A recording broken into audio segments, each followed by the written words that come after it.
Hello friends, स्वागत है आपका एक बार फिर से आपके अपने लीगल चैनल सोच पर प्रहार में। दोस्तों, आज के इस वीडियो में हम एक प्रैक्टिकल समस्या पर बात करेंगे और साथ ही उसके समाधान पर भी बात करेंगे। देखिए, मैट्रिमोनियल विवादों के अंतर्गत आपको ये तो पता है कि आपकी पत्नी चली गई है तो आपके ऊपर केसेज आ जाएंगे। हर एक आदमी ये सोच के चलता है कि भाई चली गई है, जाने के बाद धमकियां भी मिल रही है, इसका मतलब केस आएंगे। और मैक्सिमम समय ये बात सही भी साबित होती है। कुछ मामलों में तुरंत, कुछ में 2 महीने बाद, 3 महीने बाद, कुछ में 6 महीने बाद, इवन कुछ में 1 साल के बाद भी आपके ऊपर केसेज आ जाते हैं। 125 सीआरपीसी, डीवी और 498 है, जिसका नया नाम 85 बीएनएस है, वो एफआईआर आपके ऊपर दर्ज करा दी जाती है। अब दोस्तों, इस परिस्थिति में जब आप थोड़ा स्टडी करते हो, आरएनडी करते हो, अभी आपको कहीं से बुलाया नहीं गया है बट आप रिसर्च कर रहे होते हो, उस मोड में होते हैं, तो आपको पता चलता है कि अगर हम ये बोलेंगे जाकर के कि भाई हम पत्नी को रखना चाहते हैं तो हमारा पक्ष ज्यादा सही रहेगा। और कई बार बहुत सारी एडवाइस भी आपको ऐसी मिलती है। और इवन कई बार ये भी बोला जाता है कि आप कोई नोटिस भेज दें उसे वापस बुलाने के लिए, या सेक्शन 9 का केस फाइल कर दें, और आप कर भी देते हैं। अब दोस्तों, ये सब परिस्थितियां यहां तक तो ठीक है, लेकिन अब जब आप किसी भी केस में अपियर होते हैं, मान लेते हैं पत्नी ने मेंटेनेंस के लिए 144 बीएनएसएस का केस लगाया है, आप उसमें जाकर के अपियर होते हैं, तो अपियरेंस जब दोनों पार्टी की होती है तो मैक्सिमम जगह पे पहले मीडिएशन करवाया जाता है फैमिली कोर्ट में। उस मीडिएशन से पहले भी आपको ये सलाह दी जाती है कि मीडिएशन में यदि पूछा जाए कि क्या आप इसको वापस ले जाना चाहते हैं, तो आप यही कहना, हाँ तो मैं तो ले जाना चाहता हूं, ये अपनी मर्जी से गई है। लेकिन एक्चुअल रियलिटी कुछ और होती है। मतलब वास्तव में आप ऐसा नहीं चाहते, क्योंकि आप बहुत कुछ देख चुके होते हैं और अब आपका ये होता है कि अलग ही होना है। लेकिन इस सलाह के तहत अब आपके मन में क्वेश्चन आ जाता है कि मैं मीडिएशन में क्या करूं, मीडिएशन में क्या बोलूं। यही बोलूं झूठ कि मैं रखना चाहता हूं क्योंकि इससे मुझे आगे प्रोसीडिंग्स में फायदा मिलेगा, या साफ साफ ये कह दूं कि मैं नहीं रखना चाहता, कहीं ऐसा तो नहीं होगा ऐसा बोलने से मेरे को बाकी केसेज में नुकसान हो जाएगा। ये वो प्रश्न है जिस पर सबसे ज्यादा क्वेरी आती है, सबसे ज्यादा लोग पूछते हैं।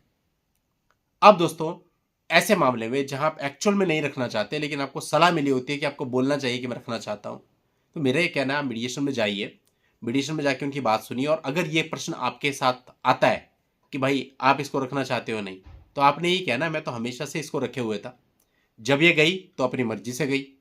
और वहां जाकर के इसने केसेस दर्ज कर दिए, और एक नहीं, दो, तीन तीन केसेस दर्ज कर दिए, और केवल मुझ पे नहीं, मेरे परिवार वालों पे भी दर्ज कर दिए।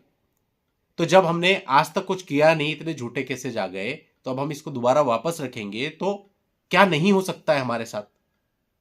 तो इसलिए अब परिस्थितियां ऐसी नहीं है कि मैं दोबारा से इसको साथ में रखने की सोच सकूं, और आप मना कर सकते हैं। दूसरी चीज, आप लोग ये सोचते हैं ना कि अगर हम मना कर देंगे तो कुछ नेगेटिव हो जाएगा। कुछ नेगेटिव नहीं होने वाला। मेंटेनेंस का केस है, आप बोलेंगे मैं रखना चाहता हूं, मेंटेनेंस तब भी बनना है। आप बोलेंगे नहीं रखना चाहता हूं, मेंटेनेंस तब भी बनना है। तीसरी चीज, अगर आप मीडिएशन में ये सब चीजें कोट कर रहे हैं तो कहीं पे भी रिकॉर्ड पे नहीं आएगा, क्योंकि मीडिएशन से रिपोर्ट केवल इतनी ही जाती है कि मीडिएशन फेल हुआ या सक्सेसफुल हुआ। इसलिए ये जो थॉट आपके मन में आ जाती है, ये पूरे तरीके से गलत है। और कई बार इसी थॉट के प्रभाव में बहुत चीजें गलत भी हो जाती है। कई बार आप मीडिएशन में, और इवन कई बार तो जज साहब के सामने भी अपनी छवि को अच्छा करने के लिए बोल देते हैं कि साहब मैं तो रखना चाहता हूं, लेकिन एक्चुअल में आप रखना नहीं चाह रहे थे। और सामने से जो पत्नी होती है उसको भी लीगल एडवाइस मिल जाती है कि ठीक है, वो कह रहा है रखना चाहता हूं, तुम घर पे जाओ और घर पे जाने के बाद फिर ये चीजें करना। और आप और प्रॉब्लम में फंस जाते हो। ऑलरेडी आपके ऊपर 2-3 केसेस चल रहे होते हैं, वो केसेस वापस भी नहीं होते, क्योंकि आजकल क्या प्रैक्टिस देखी जा रही है कि कोर्ट में कहते हैं कि ठीक है आप ले जाना चाह रहे हो ना, आप ले जाओ, 6 महीना साथ में रहो, सब कुछ सही चलेगा, फिर केसेस विड्रॉ होंगे। यानी केसेस भी चल रहे हैं आपके ऊपर और पत्नी को घर भेज रहे हैं आप, वो आपके साथ में रहेगी। अब यानी उन केसेज में भी वो एक्स्ट्रा मटेरियल दे सकती है कि जी साहब मैं कोर्ट की अनुमति से इतनी तारीख को इसके साथ में गई थी और वहां पे मेरे साथ ऐसा हुआ। और ऑब्वियसली वो कानूनी सलाह से तो वहां जाकर के काम करेगी।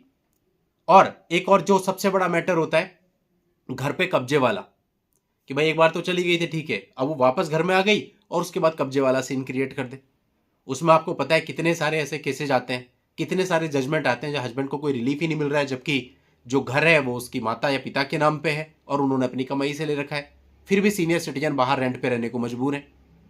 इस परिस्थिति में पति एसडीएम कोर्ट से लेकर सुप्रीम कोर्ट तक चक्कर लगा रहा है, 10 साल हो चुके हैं, 10 लाख रुपए फूक चुके हैं, लेकिन उसके बाद भी अभी तक कोई रिलीफ नहीं है। कोई डायरेक्टली ये नहीं कह रहा है कि भाई उसका एविक्शन कर दो। अब कई बार ऐसा ऑर्डर आ जाता है कि भाई वो भी रहेगी आप भी रहोगे, जो प्रैक्टिकली पॉसिबल नहीं है। अभी साथ में नहीं है तो इतने केस हो रखे हैं, साथ में कैसे रह सकते हैं। जिस दिन आप घर के अंदर जाने की कोशिश भी करते हो उस दिन आपके ऊपर एक नई एफआईआर दर्ज हो जाती है। तो ये सब चीजें प्रैक्टिकल नहीं है। इसलिए ध्यान रखिए, अगर आप गलत बोलते हैं यानी वो चीजें बोलते हैं जो एक्चुअल में आपके मन में नहीं है, तो आप बहुत बुरा फंस सकते हैं।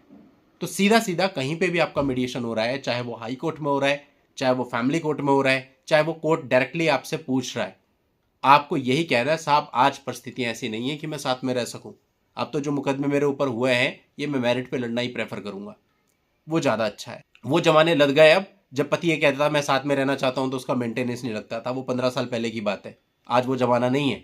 आज जो प्रैक्टिस है उस प्रैक्टिस के अकॉर्डिंग चलोगे तो जीत पाओगे, वरना और उलझ जाओगे। उम्मीद करता हूं आपको पूरी बात समझ में आई होगी। दोस्तों वीडियो में कोशिश करते हैं हम आपको ज्यादा ज्यादा जानकारी देने की। इसके अलावा जो लीगल अपडेट्स होते हैं वो मेंबर्स के लिए हमने एक अलग प्रोग्राम चलाया हुआ है, उसमें हम पोस्ट भी करते हैं। अगर आपको वीडियोज के अलावा भी एक्स्ट्रा मटेरियल चाहिए तो आप ज्वाइन के बटन पर क्लिक करके चैनल की मेंबरशिप भी ले सकते हैं। चलिए दोस्तों, आज के इस वीडियो में इतना ही। नेक्स्ट वीडियो में नई जानकारी के साथ मैं आपसे फिर मिलता हूं, तब तक के लिए good bye and thank you for watching. Take care.